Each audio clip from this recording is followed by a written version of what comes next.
Graças a Deus que nos dá a vitória, por o nosso Senhor e Salvador Jesus Cristo, e por mais essa oportunidade que temos de estar na sua casa para louvar e bendizer o seu magnífico nome.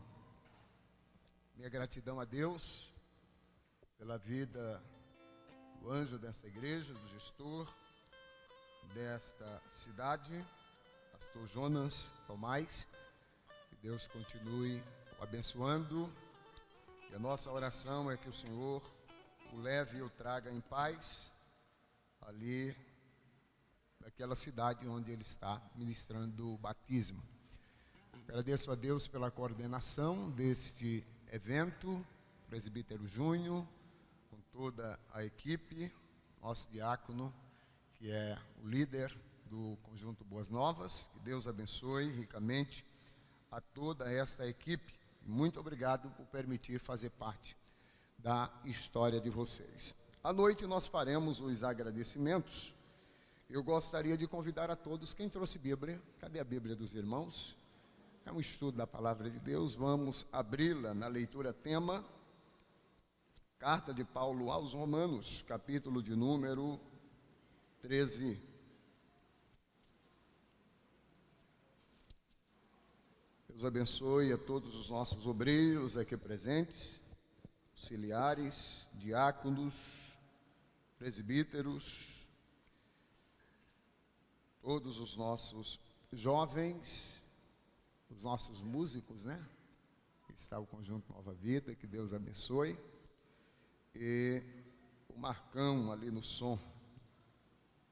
Marco faz parte da Jovem Guarda também, é da minha época.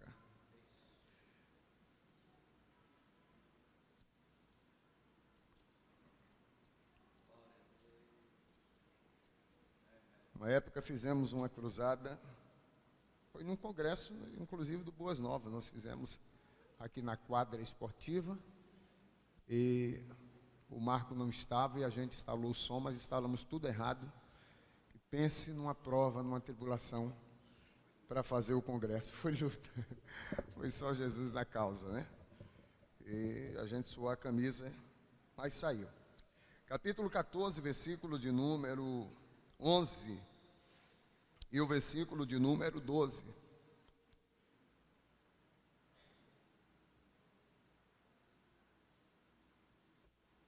Isto digo, conhecendo o tempo, que é já a hora de despertarmos do sono, porque a nossa salvação está agora mais perto de nós do que quando aceitamos a fé. A noite é passada e o dia é chegado. Rejeitemos, pois, a obra das trevas e vistamo-nos das armas da luz. Quem diz amém? O tema ali é jovem, é tempo de despertarmos do sono. Queridos irmãos, ao olharmos para esta epístola escrita por Paulo, nós podemos nos deleitarmos do Senhor em vermos a preciosidade com a qual essa carta é para nós, os servos de Deus. Segundo os teólogos, essa carta é a carta mais teológica de Paulo, pois ela vai tratar do pecado, da redenção e da união dos gentios com Israel na igreja, onde o Senhor dos dois povos faz um, por intermédio de Cristo Jesus.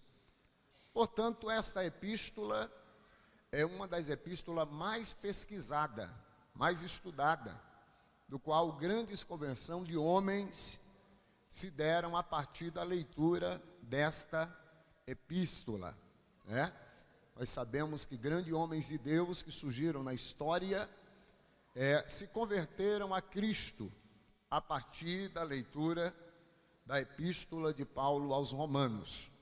Uma epístola não tão grande, com apenas 16 capítulos e 433 versículos, porém trazem lições preciosíssimas para as nossas vidas. A partir do capítulo 1, Paulo inicia se identificando não como o apóstolo Paulo, mas Paulo, servo do Senhor, chamado para ser apóstolo.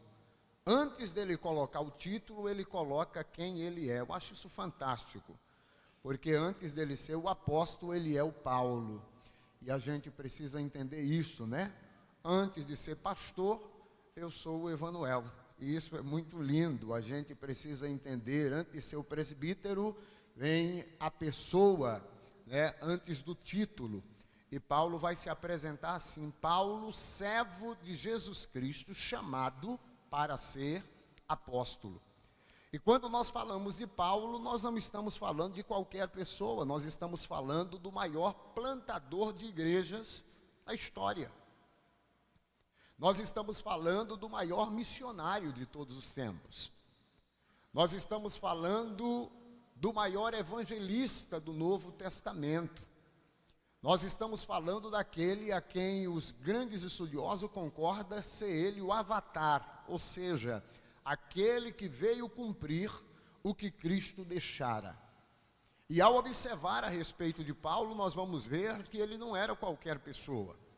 Quando ele vai dar um relato da sua vida, por exemplo, na carta que ele escreveu aos Filipenses, capítulo de número 3, versículo de número 5 em diante, Paulo vai dizer: quanto a mim, eu fui circuncidado ao 8º dia, sou da linhagem de Israel, da tribo de Benjamim, hebreu de hebreus. Segundo a lei, fui fariseu, segundo o zelo, perseguidor da igreja, segundo a justiça que há na lei, irrepreensível. David Esten vai nos informar que quando Paulo usa a expressão irrepreensível, ele está dizendo que era incontestável no que diz respeito à lei judaica. Ao abrirmos a nossa Bíblia, já visto que hoje é um estudo, e quando abrimos a Bíblia em Gálatas, capítulo 1, versículo 14, Paulo vai dizer que aos jovens da sua idade, no que diz respeito à lei farisaica, ele se sobressaiu a todos, sendo extremamente zeloso à lei e às traduções dos seus pais. Quando nós observamos o que está em Atos dos Apóstolos, capítulo de número 23, e o versículo de número 6, Paulo, ele vai dizer que é fariseu, filho de fariseu. Ao observar o capítulo de número 22 do livro de Atos dos Apóstolos, versículos de número 1 ao versículo 3, Paulo ali está perante o sinédrio, a multidão está alvoroçada, querendo matar a Paulo, porém ele começa a falar em hebraico, e houve um silêncio entre a multidão, porque Paulo está falando em hebraico. Se nós observarmos o capítulo 21 de Atos dos Apóstolos, a partir do versículo 30 ao 36, Paulo está falando em aramaico e em grego. Porém, no capítulo 22, versículo 1 a 3, Paulo vai falar em hebraico e pede a palavra, e o tribuno concede-lhe a palavra. E Paulo vai dizer: quanto a mim, eu fui nascido em Tarso da Cilícia, mas fui criado nesta cidade aos pés de Gamaliel. Quando Paulo disse que foi criado aos pés de Gamaliel, o tribuno parou, porque Gamaliel era o maior vulto, era o maior teólogo da época. Para vocês terem uma ideia, na época de Paulo, duas grandes escolas teológicas existiam: a escola de Gamaliel e a escola de Shammai. Gamaliel era a escola mais top, era a maior escola teológica da época, e Paulo vai dizer que foi criado aos pés de Gamaliel.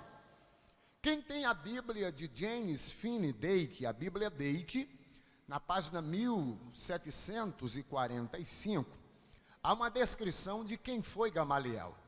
Segundo Dake, Gamaliel era neto de Hillel. Hillel foi um dos maiores rabinos que Israel conhecera.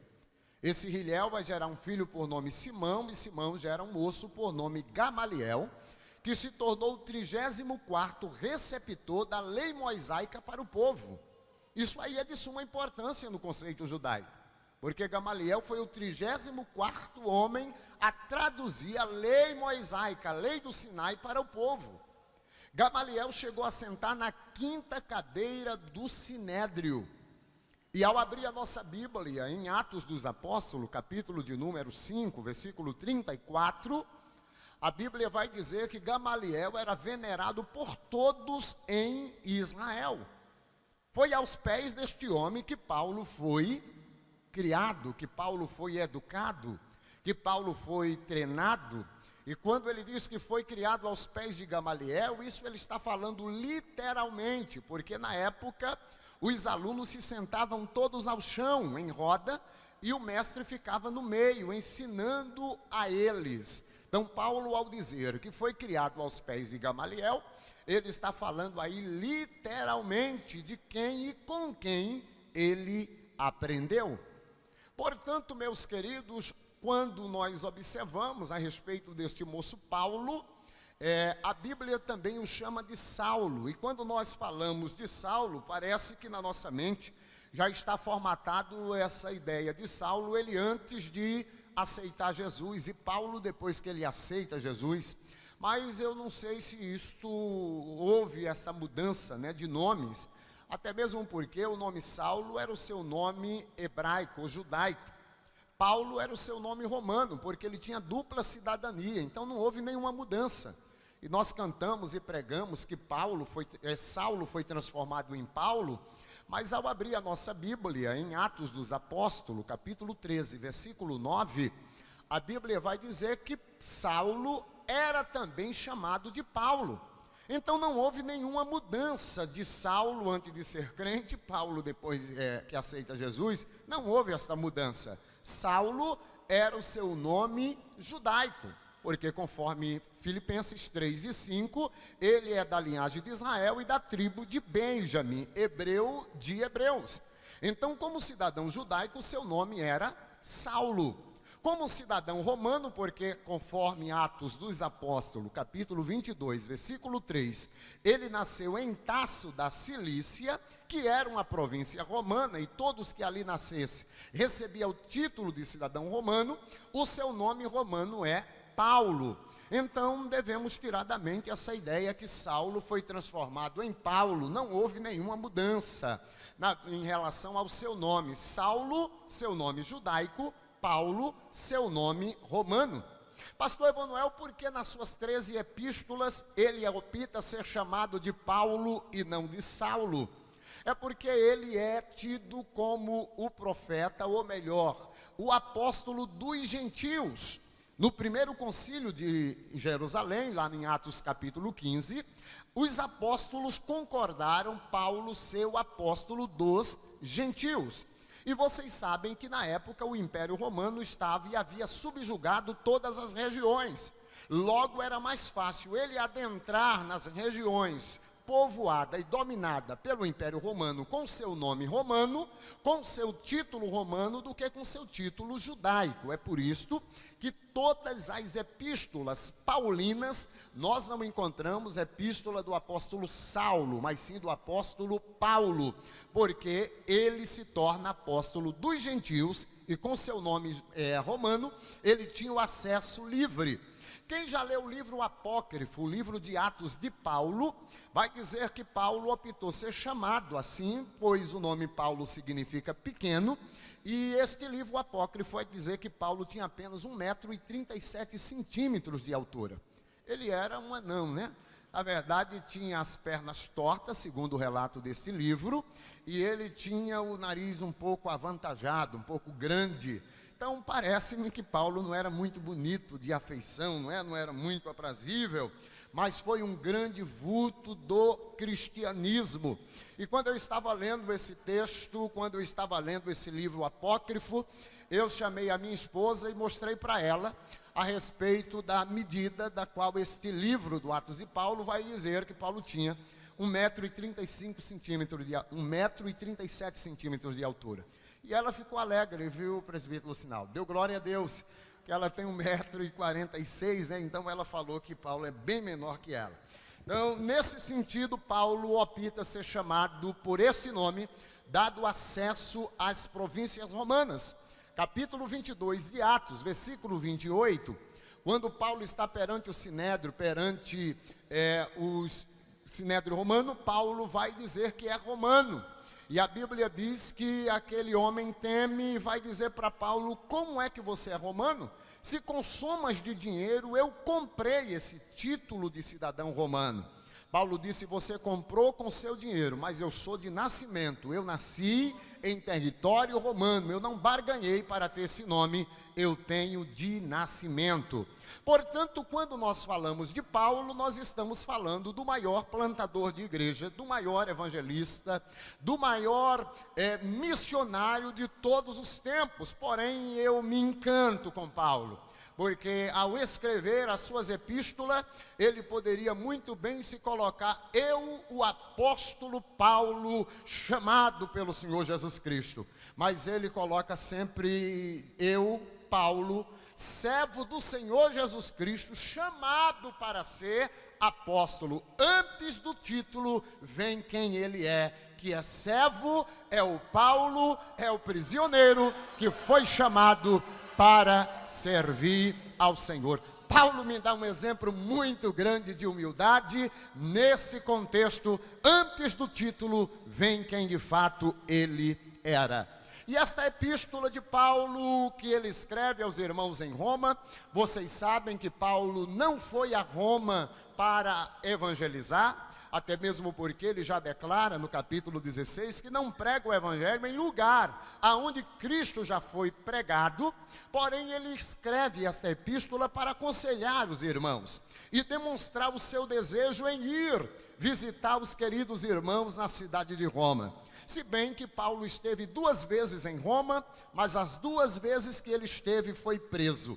Capítulo 28 do livro de Atos dos Apóstolos, versículo 16, Paulo é preso, e lá no versículo 30, ele vai passar 2 anos ininterruptos lá em Roma, porém em uma prisão domiciliar, aguardando o seu julgamento.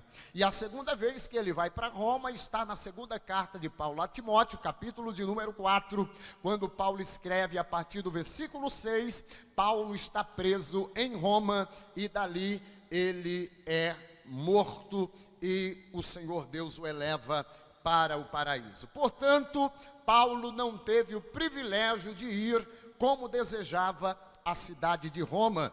Mas mesmo assim, Paulo, no capítulo 1 desta epístola, versículo 16, ele vai dizer que não se envergonha do evangelho de Cristo, pois o evangelho é o poder de Deus para a salvação de todos aqueles que nele crê, primeiro dos judeus e depois dos gregos. E Paulo vai falar do pecado, da decadência do homem. Capítulo 3, versículo de número 12, Paulo diz que todos se extraviaram de Deus. Capítulo 5, versículo 12 desta epístola, Paulo vai dizer que pelo homem entrou o pecado, e pelo pecado a morte. E a morte passou a todos os homens, assim todos pecaram.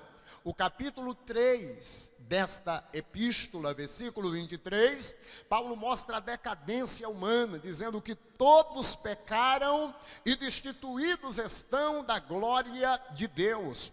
E Paulo vai mostrar a situação do homem a ponto de Paulo levar-nos a entender que o homem por si só não teria probabilidade alguma de salvação. Porém, quando Paulo mostra a situação do homem diante de Deus, agora também ele vai mostrar a saída, o escape. Capítulo 5, versículo 1, Paulo diz: sendo, pois, justificado pela fé, temos paz com Deus. E temos entrada a esta graça por nosso Senhor e Salvador Jesus Cristo. E nos gloriamos na excelência da glória de Deus. E não nos gloriamos tão somente nisto, mas nos gloriamos também na tribulação, sabendo que a tribulação produz a paciência, e a paciência a experiência, e a experiência a esperança, e a esperança não traz confusão, porquanto o amor de Deus está derramado em nossos corações pelo Espírito Santo que nos foi dado. Portanto, aqui Paulo vai mostrar que em Cristo nós já fomos justificados por intermédio de Cristo diante do Pai. É interessante que Paulo vai explicar o motivo pela qual fomos justificados.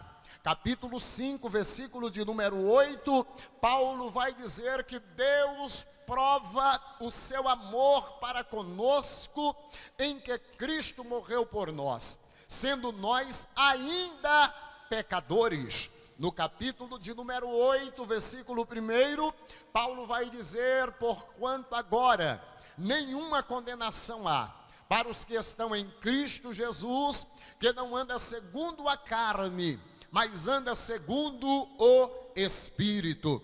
Paulo vai trabalhando estas dinâmicas, vai mostrando a razão pela qual vivemos, que é por Cristo, em Cristo e através de Cristo.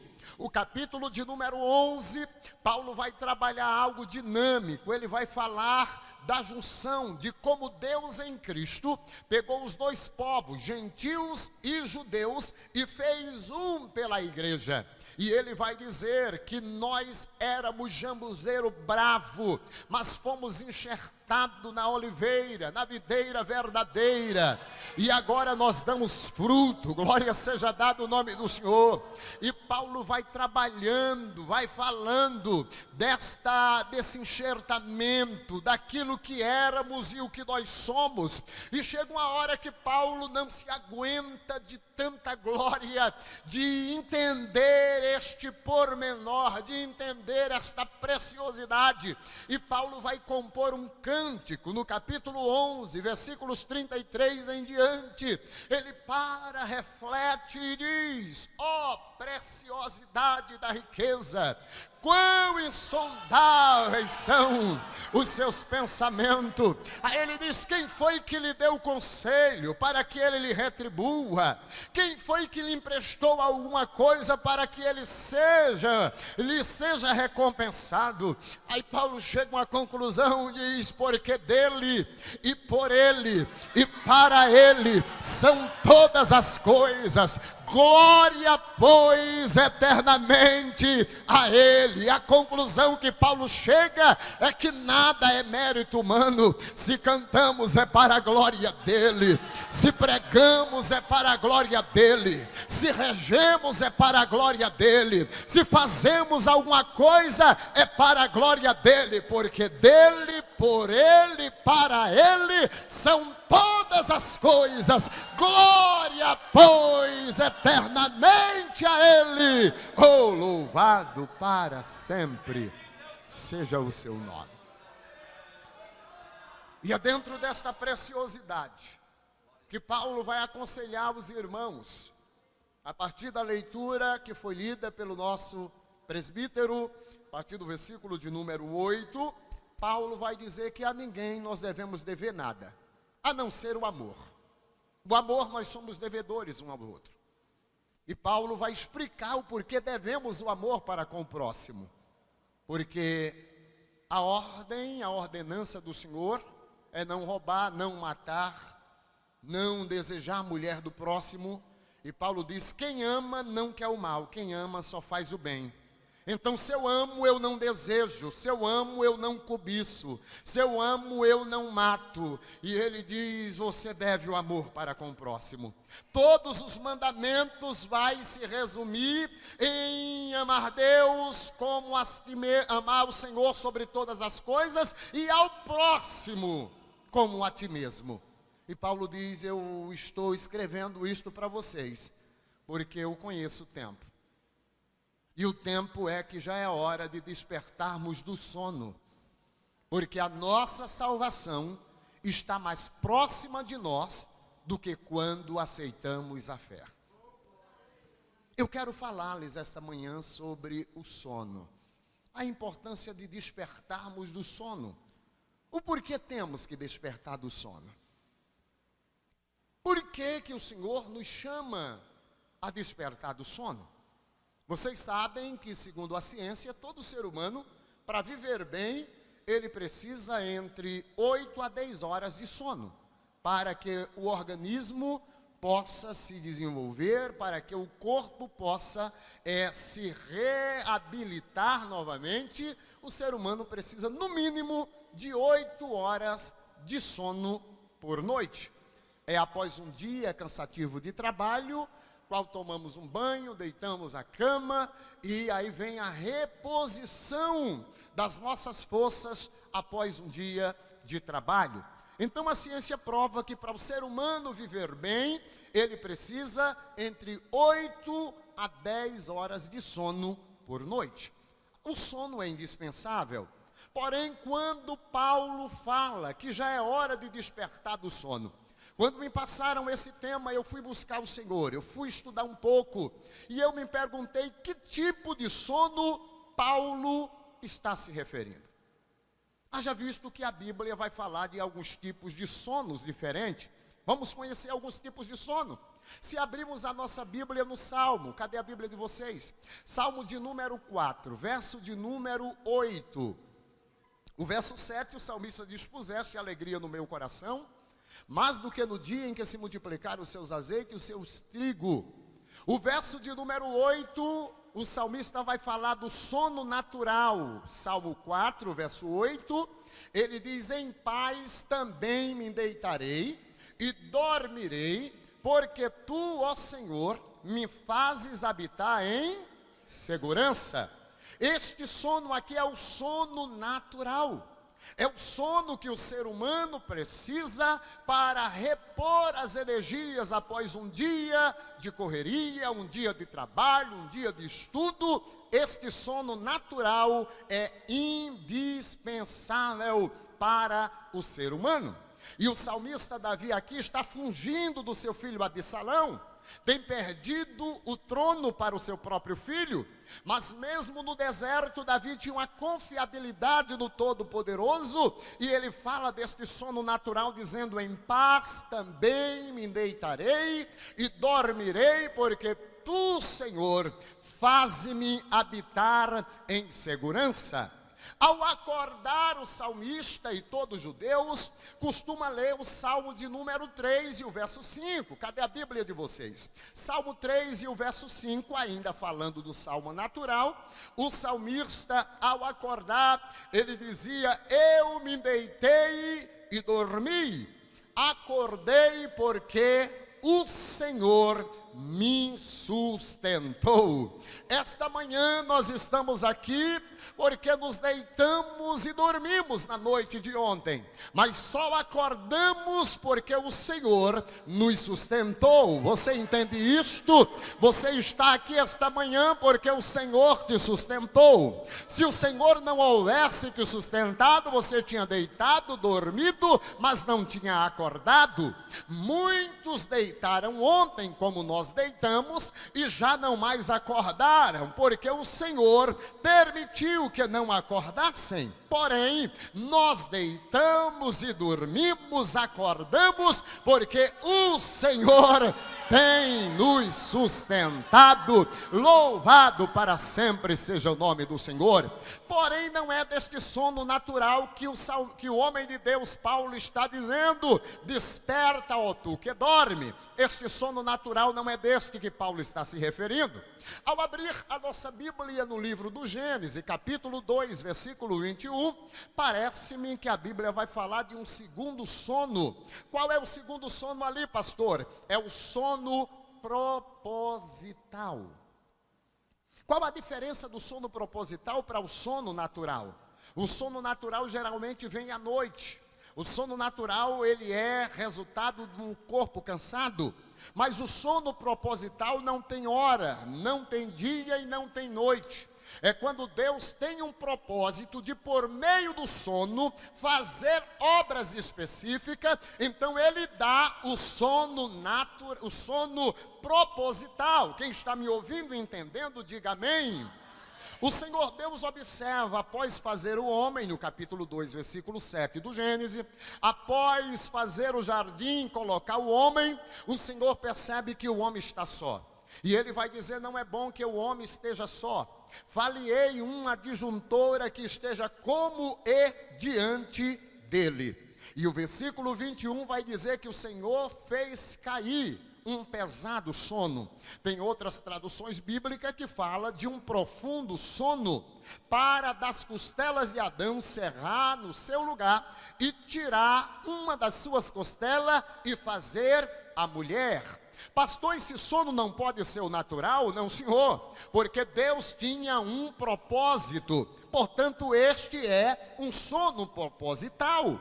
O William Buckley vai dizer que esse sono só vem quando Deus tem um propósito de, por meio deste sono, fazer algo para a sua glória. Portanto, aqui Deus tinha o propósito. Este mesmo sono proposital vai acontecer no Gênesis 41, dos versículos de número 1 ao versículo 6, quando José está lá na prisão e Deus decide tirar José. Ele vai dar um sono proposital para Faraó, para que dentro do sono Faraó sonhasse e ninguém conseguisse interpretar. O sonho que Faraó teve dentro do sono proposital é que Deus estava trabalhando para tirar José da cadeia. E tem coisa que começa em Deus e vai terminar em Deus. O sono natural todos têm, mas o sono proposital é só para quem Deus quer. O sono proposital é só para quem Deus tem chamada. O sono proposital é só para quem Deus tem um propósito de realizar a sua obra. A minha oração ainda esta noite foi para que o Senhor viesse dar muitos sonos proposital ao conjunto Boas Novas, para que dentro desse sono viesse o sonho proposital e o Senhor realize a sua obra. Neste sono que Deus deu a Faraó, Faraó dá-lhe, o Senhor Deus lhe dá 2 sonhos, e nestes sonhos astrólogos não conseguiu interpretar, adivinhos não conseguiram interpretar, os grandes sábios do reino não conseguiu interpretar, porque o sono proposital há um propósito de Deus, e dentro deste propósito só entende quem tem o Espírito Santo. E de repente o copeiro disse: tem um homem na prisão, ele tem o Espírito de Deus, ele interpreta sonho, e eu percebo que este sono foi proposital, Faraó. Este sonho ninguém conseguiu interpretar, porque começou em Deus e vai terminar em Deus. Manda buscar a José, porque ele tem o Espírito do Senhor, e ele vai interpretar este sonho. Oh, louvado para sempre seja o nome do Senhor. Sono proposital. Mas a Bíblia, eu penso, e olhando e conferindo nas Escrituras, não foi deste sono proposital que Paulo vai dizer: desperta tu que dorme. E eu fui buscar na Bíblia Sagrada, e eu encontrei um terceiro tipo de sono. Eclesiastes capítulo 5, versículo 12. E eu gosto de ouvir paz, barulho de página de Bíblia. Eclesiastes 5 e 12, a Bíblia vai falar do terceiro tipo de sono. E eu já quero lembrar para vocês que um estudo é diferente de pregação. Pregação a gente brada, grita, vai para cima, mas estudo a gente tem que conferir nas Escrituras. Existe um inimigo da igreja que consegue destruir a igreja. Só tem um. E esse inimigo não é o diabo que consegue destruir a igreja. Não é a fofoca. Não é o disse-me-disse. Só tem um inimigo. É a falta de conhecimento. Meu povo foi destruído porque lhe faltou o conhecimento. Então a falta do conhecimento destrói o povo de Deus. Lá na igreja onde dirigimos por misericórdia, eu falo para os nossos irmãos: não feche a Bíblia enquanto o pregador está pregando. Tem pregador que diz: fecha agora a sua Bíblia. Esse você tem que abrir mesmo, porque vai vir heresia. Então abra a Bíblia e fique bem atento, e se falar, vá conferindo das Escrituras, porque a falta de conhecimento leva o povo de Deus a ser destruído. O terceiro sono que a Bíblia vai falar é o sono do trabalhador. Quem está me ouvindo e entendendo, diga amém. Capítulo 5, versículo 12 de Eclesiastes, Salomão vai dizer: doce é o sono do trabalhador, que coma muito ou pouco, mas as riquezas do rico não lhe deixa dormir. O sono do trabalhador é diferente do sono natural e do sono proposital. O sono do trabalhador é um sono pesado. Lembro-me muito bem, quando trabalhava no corte de cana, chegava à tarde em casa cansado, mas pense numa canseira. E se a mamãe não tomasse cuidado, eu deitava sem tomar banho. O cansaço era tão grande, né? O sono do trabalhador é tão pesado que se ele sentar na mesa e demorar a colocar a comida, ele dorme na mesa. Se sentar no sofá, ele dorme no sofá. Porque é doce o sono do trabalhador, é pesado o sono do trabalhador. Todo trabalhador tem um sono pesado por conta do cansaço físico, né? A NVT diz: pesado é o sono do trabalhador, quer coma muito ou pouco. Então esse sono é diferenciado. Mas não é desse sono, meu companheiro, que vai o apóstolo Paulo dizer: desperta tu que dorme. E eu fui buscar na Bíblia e encontrei um quarto tipo de sono. Esse quarto tipo de sono é perigoso. Está lá no capítulo 19 de Provérbios, versículo de número 15. Pastor, que sono é esse? É o sono da preguiça. Eita, pastor. Mas o senhor vai falar desse sono? Vou. Glória a Jesus. Provérbios capítulo 19, versículo de número 5. Aí eu quero que todos abram a Bíblia, especificamente nossos jovens. Capítulo 19, versículo de número 5. O sono da preguiça. A Bíblia diz que a preguiça faz cair em que mesmo? Não, vocês não estão lendo.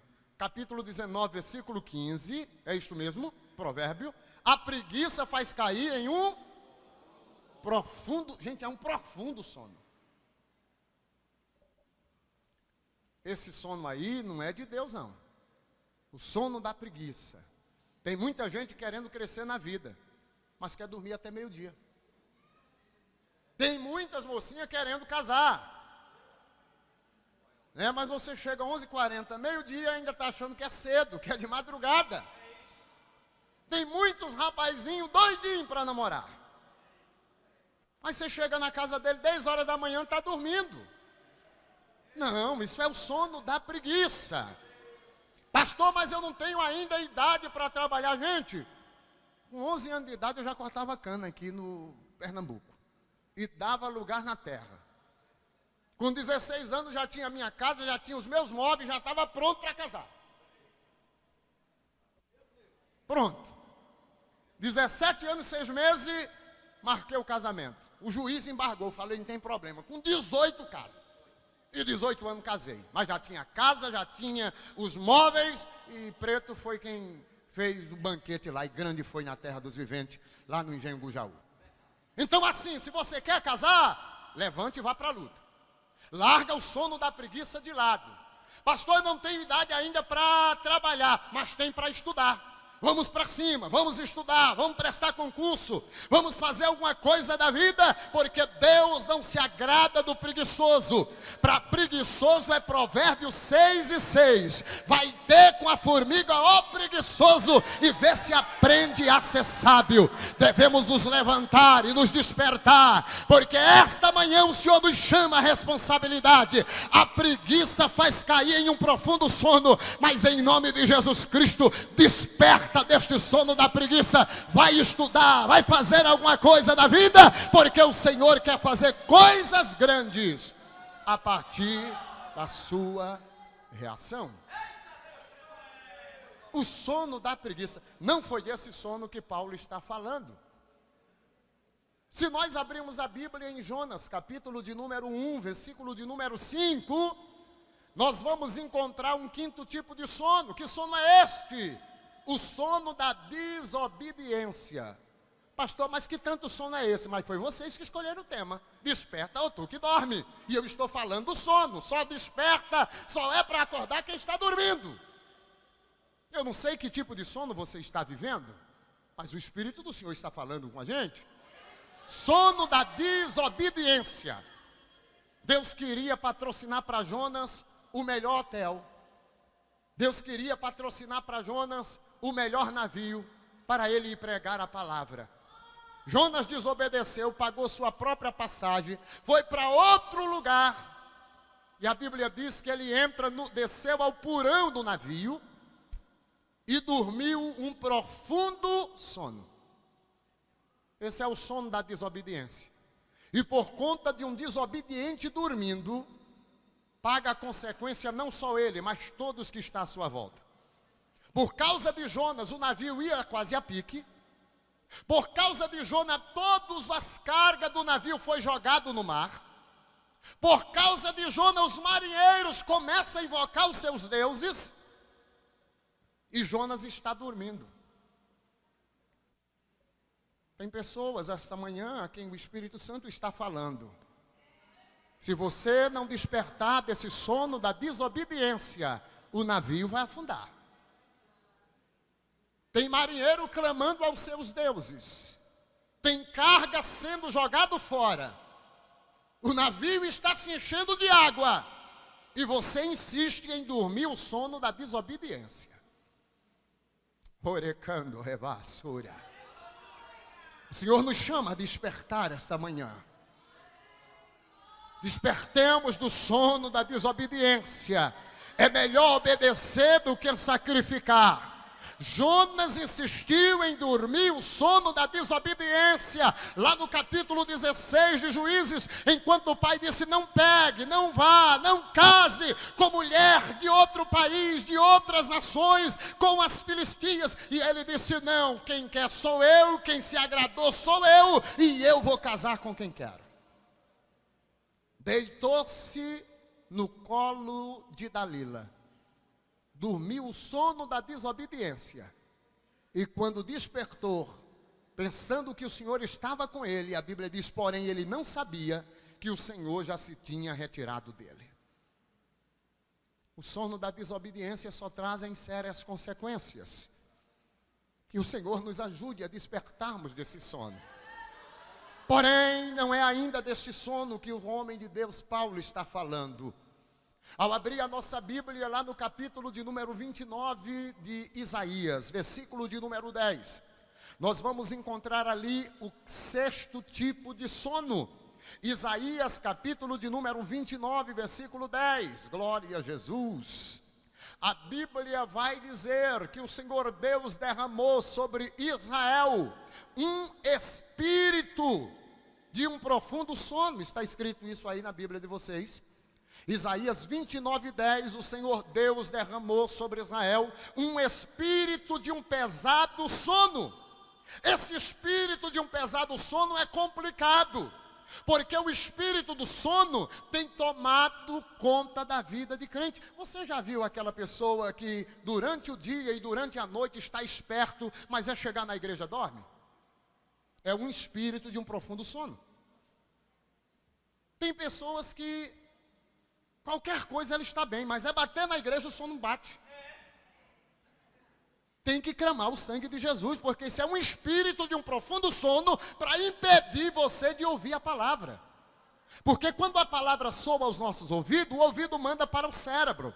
O cérebro faz a metabolização, a corrente sanguínea central libera o oxigênio aciona a faringe a laringe a língua. Então quando você vê um crente dizendo glória a Deus, é que ele ouviu a palavra mandou para o cérebro fez a metabolização, a corrente sanguínea central liberou o oxigênio acionou a faringe a laringe a língua, e o crente levanta a mão e diz glória a Deus, porque entendeu. Eita, maravilha! Mas quando vem um espírito de um pesado sono, em meio à mensagem o crente dorme. Agora o que é interessante, vamos tirar um pouquinho a máscara e vamos falar a verdade? Às vezes a gente diante de um filme, 2 horas e 32 minutos, a gente assiste o filme todinho e não dá um cochilo. E quando acaba o filme, a gente ainda fica vendo as letrinhas e dizendo, oh, que maravilha, acabou tão rápido. Agora é bater na igreja, meia hora de mensagem, a gente está cochilando. O que é isto? É um espírito de um profundo sono. É o que aconteceu em Atos, capítulo 20, versículo 8, 9 e 10. Quando Paulo está pregando a mensagem demorou um pouquinho mais. E a Bíblia diz que existia muitas luzes no local. Tinha um jovem, o nome dele era Eutico. Eutico estava no 3º andar. E aonde é que ele estava sentado? Na janela. Janela não é lugar para jovem crente. Quem está na janela vê o que está fora e vê o que está dentro. Isso vai falar do crente que é informado das coisas do mundo e das coisas de Deus.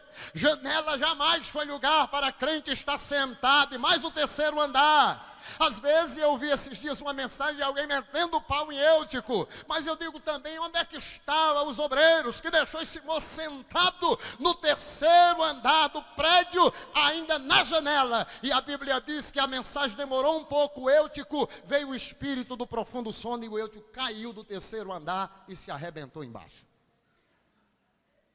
Alguém diz: Paulo, para a mensagem, porque o Eutico caiu e morreu. Paulo disse: não vou parar de pregar não, ele estava lá em cima porque quis. E desce lá embaixo, dá uma escutada e disse: não, a alma ainda está nele. Eutico, levanta, tu quer atrapalhar minha mensagem? E Eutico levantou, e Paulo disse: gente, eu vou pregar um pouquinho mais, porque ele está vivo, ele não está morto não. Em outras palavras, entra para dentro do templo, Eutico, porque se eu não estivesse, você estava morto. Esta manhã o Senhor quer ressuscitar Eutico para ouvir a palavra. Ninguém pode impedir a palavra de ser pregada. Eutico vai ressuscitar, porque há poder na palavra do Senhor. Quem acredita, levante a mão e diga glórias a Jesus. Um espírito de um profundo sono. Esse é o sexto sono, mas não é deste sono que Paulo está falando. Ao abrir a Bíblia em João, capítulo de número 11, versículo de número 11, a Bíblia vai falar de um sétimo tipo de sono. Que sono é que é este, pastor? É o sono da morte. Jesus vai dizer para os discípulos: nosso amigo Lázaro está dormindo e eu vou despertá-lo. Os discípulos não entenderam e disseram: mas Jesus, Ginaldo, se ele está dormindo, mestre, está salvo, deixa eu dormir. Aí o texto diz que Jesus se referia do sono da morte. Lázaro havia morrido. Primeira carta de Paulo aos Tessalonicenses, capítulo 4, versículo de número 13, Paulo diz aos irmãos em Tessalônica: não quero, porém, irmãos, que sejais ignorantes acerca dos que já dormem, para que não entreis em desespero como os demais que não têm esperança. Paulo aqui está falando do sono da morte.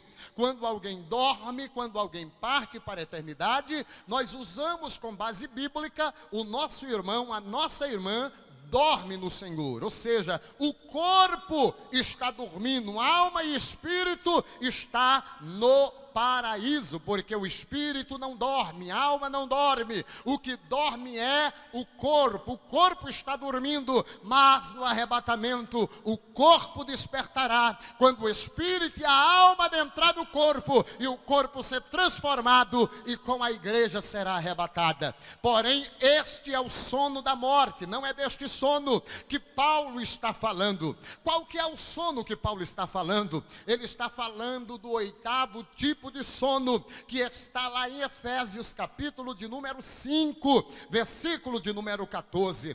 Este é o sono espiritual.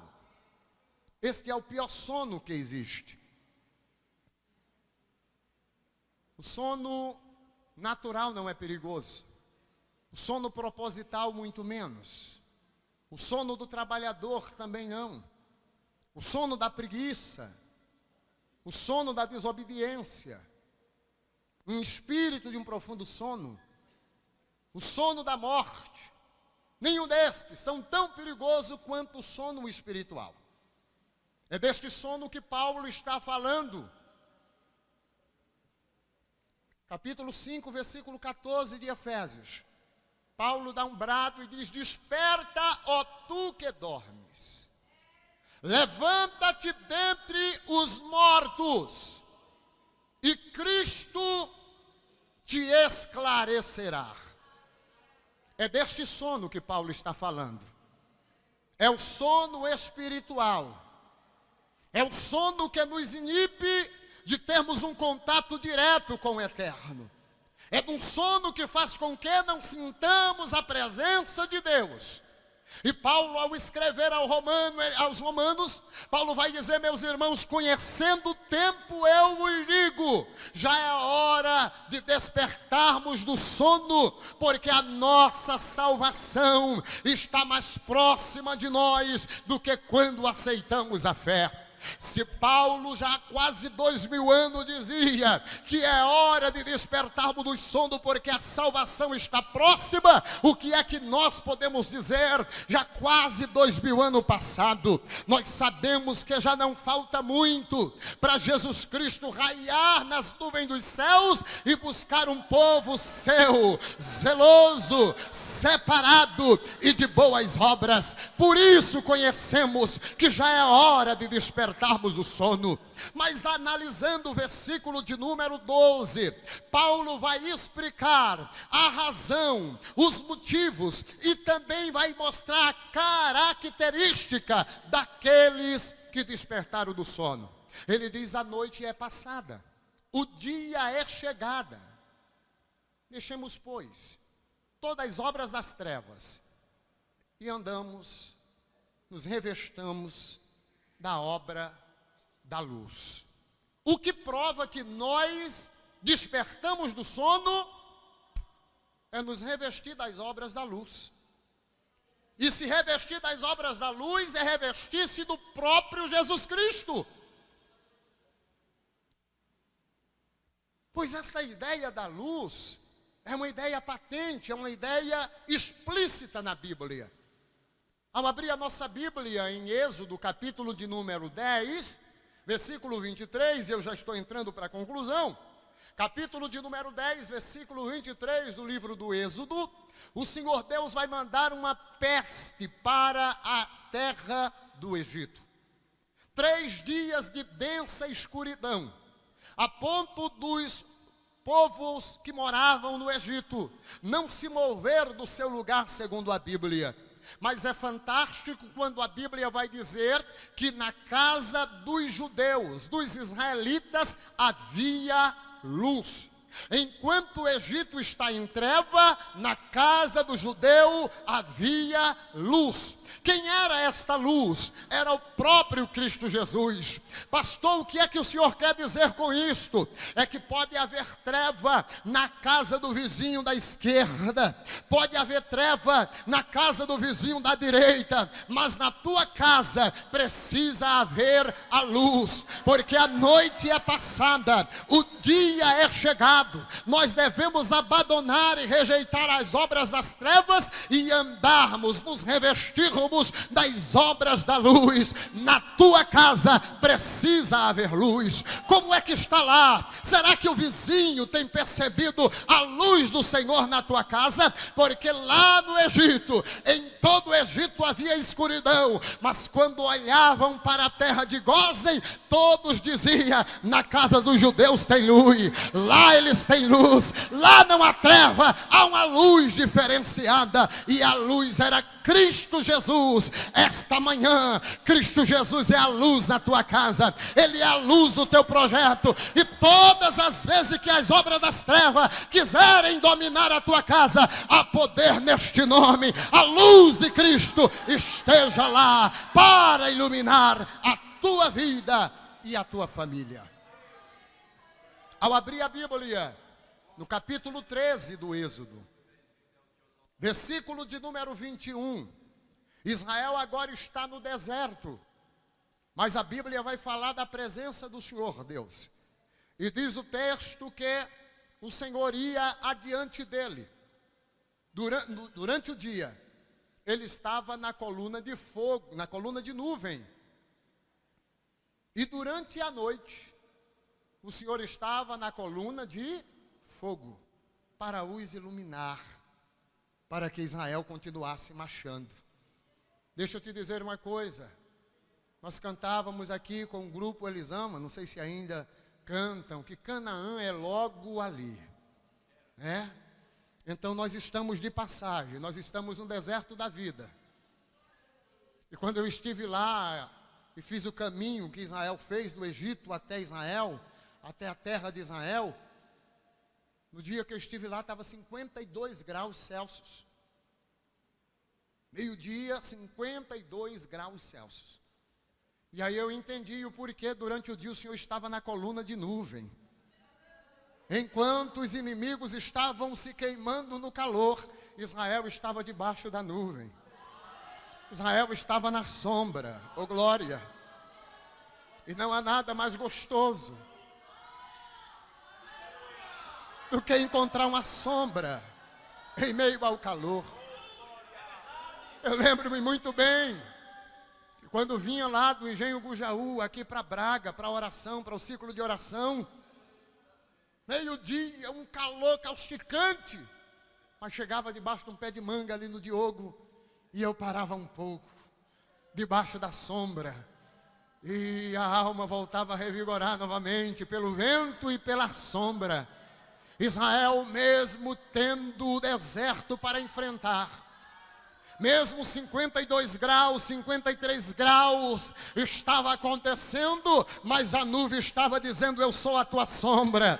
Deixa eu dizer algo para vocês, profetizando debaixo do sangue de Jesus Cristo: este deserto da vida não vai te queimar, porque a nuvem da glória do Todo-Poderoso está sobre a tua vida. Aquele que habita no esconderijo do Altíssimo descansa a sombra do Onipotente. Deixa eu te dizer algo: descansa esta manhã na sombra do Onipotente. Revista-te das armas da luz, porque a sombra durante o dia, mas durante a noite há uma coluna de fogo.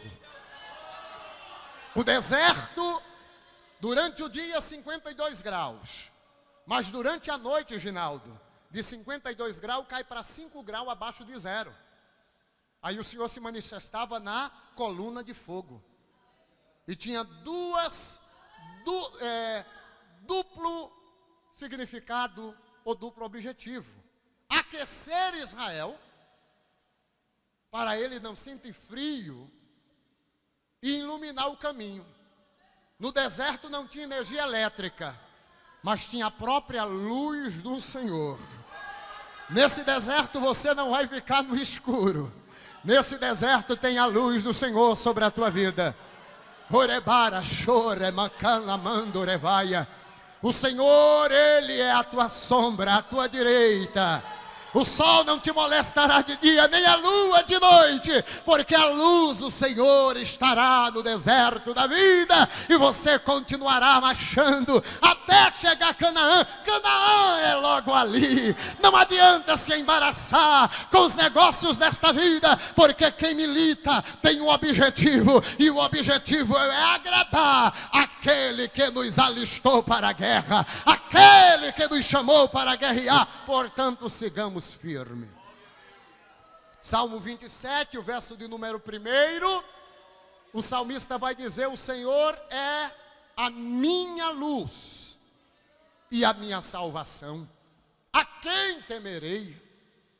Salmo de número 36 e o verso 9, o salmista vai dizer: envia-me, ou melhor, em ti está o manancial da vida. Na tua luz veremos a luz. Salmo 43 e o verso 3, o salmista vai dizer: envia-me a tua luz e a tua verdade, para que me guie até o teu santo monte, para que me guie até os teus tabernáculos. Isaías capítulo de número 2, versículo de número 5, o profeta Isaías faz um convite dizendo: vinde, ó casa de Jacó, e andemos na luz do Senhor, porque a prova daqueles que despertaram do sono é andar na luz, é se revestir da obra da luz, é se revestir das armaduras da luz, e para se revestir destas armas é preciso andar na luz do Senhor. Miqueias capítulo 7, versículo 8, Miqueias diz: ó inimiga minha, não te glorie ao meu respeito, porque ainda se eu houver caído, o Senhor levantar-me-á, e mesmo se eu morar nas trevas, o Senhor será a minha luz. Malaquias capítulo 4, versículo 2, a Bíblia diz que para vós que temeis o nome do Senhor, nascerá o sol da justiça, e salvação trará debaixo das suas asas. Lá em Mateus capítulo 4, versículo 16, a Bíblia diz que o povo que estava em trevas viu uma grande luz, e aqueles que moravam na região de sombra da morte, a luz raiou. Quem é esta luz? É Jesus Cristo, que está no nosso meio esta manhã. Capítulo 3 de João, versículo 19, Jesus disse: a condenação é esta, é que a luz veio ao mundo, e os homens amaram mais as trevas do que a luz. Capítulo 8 de João, versículo 12, outra vez falou-lhes Jesus dizendo: eu sou a luz do mundo, e quem me segue não andará em trevas. Percebam que Jesus, ele vai dizer: eu sou a luz do mundo, mas os discípulos vão andando com Jesus, vão se parecendo com Jesus, e quando chega lá no monte, no Sermão do Monte, em Mateus capítulo 5, versículo 14, Jesus olhou para os discípulos, meu companheiro Gidásio, e diz a ele: vós sois a luz do mundo. Ora, João 8, versículo 12, a luz do mundo é Jesus. Mateus 5, versículo 14, Jesus, a luz do mundo é vocês. Parece um paradoxo. William Buckley vai dizer que a razão de Jesus dizer dos discípulos serem a luz do mundo é que os discípulos vão andando com Jesus, e enquanto mais andamos com Jesus, mais parecido com Ele nós vamos ficando. A ciência prova que dois amigos andando juntos, o que tem o gênero mais forte, vai formatar o outro para que seja do seu jeito. É natural entre dois amigos andando junto, eles gesticularem da mesma forma, rirem da mesma forma, gostarem das mesmas coisas, porque o que tem o gênero mais forte atrairá o outro a o imitar. Tratando-se de Jesus, ninguém é igual a Ele. E andando com Ele, automaticamente vai se parecendo com Ele. E chega uma hora que Jesus olha para os discípulos e diz: vocês são a luz do mundo. Em outras palavras, vocês já se parecem comigo. Vocês já despertaram do sono. Vocês já estão fazendo e se revestindo da obra da luz. Então vocês são a luz do mundo. Não se pode esconder uma cidade edificada sobre um monte, e não se acende uma luz e coloca debaixo, mas coloca no alqueire, para que se dê luz. E eu lembro, e eu acho fantástico isto, que quando a gente vinha do engenho do Jaú, e a gente vai subindo ali, e quando chegava em cima no Diogo, a gente já via a cidade de Cortês por conta das luzes. Muitas luzes, então a cidade aqui não tem como esconder à noite, por conta de ser edificada em montes. E os montes com as luzes, de longe a gente consegue ver a cidade. Assim é a igreja do Senhor. Não se pode esconder uma cidade edificada sobre o monte. A igreja foi edificada em Cristo e foi chamada para brilhar. A igreja é a luz, ô glória.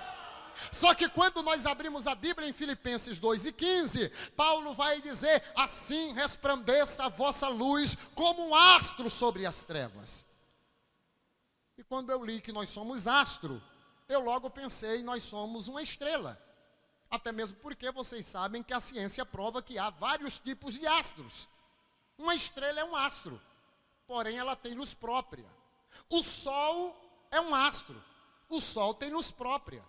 A Lua é um astro, a Lua não tem luz própria, depende da luz do Sol. A Terra é um astro, a Terra não tem luz própria, a Terra depende da luz do Sol. Marte e Júpiter são astro, mas não tem luz própria, depende da luz do Sol. Aí eu perguntei para mim, que tipo de astro somos nós? Se Jesus disse que somos a luz do mundo, e se Paulo disse que temos que resplandecer como astro? Eu digo, nós somos uma estrela, porque Deus tem me dado o privilégio de viajar nesse Brasil e fora dele, e nós encontramos alguns anelzão no dedo, que são estrela, popstar. Mas eu encontrei em Apocalipse Jesus dizendo: eu sou a resplandecente estrela da manhã. Eu falei: então a gente não é de estrela. Pensei comigo: nós somos o sol então. Mas Malaquias 4:2, o Senhor Jesus vai dizer: para vós que temei o meu nome, nascerá sobre vós o sol da justiça, e salvação trará debaixo das suas asas. Eu falei também: não somos o sol é Ele. Pensei: nós somos uma lua, mas não há nenhuma referência nos 31.173 versículos da Bíblia de que somos lua. Não há nenhuma referência. Eu digo: que tipo de astro somos nós? Aí eu fui para a Bíblia, e quando abri a Bíblia em Jeremias 22, versículo 29, Jeremias diz: que tipo de astro somos nós? Ele abre a boca e grita: terra, terra, ó terra, ouve a palavra do Senhor. Então deixa eu dizer para vocês, nós como astro não passamos de pó, não passamos de cinza, não passamos de terra. Se brilhamos é que o sol da justiça está focalizado em nós. Se você canta, se você prega, se você dirige, faça para a glória dele, porque não passamos de pó, não passamos de cinza, não passamos de terra. Portanto, despertemos para esta realidade e nos revestamos da obra da luz, das armaduras da luz, porque nós somos terra e dependemos do sol da justiça. E diga-se de passagem, de vez em quando vem algumas nuvens para ofuscar que o sol brilhe sobre a terra. Mas quando vem as nuvens, não significa que o sol deixou de brilhar. É algumas nuvens que estão passando, mas logo o vento vai levar as nuvens e o sol vai voltar a brilhar novamente na terra. Pastor, e quando chega a noite, é que o sol mudou? Não, o sol está fixo no mesmo lugar. Quem está em constante mudança é a terra em torno da luz, do sol. Portanto, quando chegar a noite na sua vida, não reclame de Deus, porque Ele é o sol. O sol está no mesmo lugar. Você e eu é quem estamos em constante mudança. Mas a noite não é para toda a vida. A noite vai passar, o dia vai chegar, a alegria vai chegar, porque o choro pode durar uma noite, mas a alegria virá ao amanhecer. Portanto, desperta para a realidade, conhecendo o tempo que já é hora de despertarmos o sono. Que Deus abençoe a sua igreja, que Deus abençoe o seu povo e que demos fruto para a luz, para a glória do Todo-Poderoso, entendendo que Ele é tudo em todos. A Ele a honra, a glória, o louvor, a majestade para todos sempre. Amém.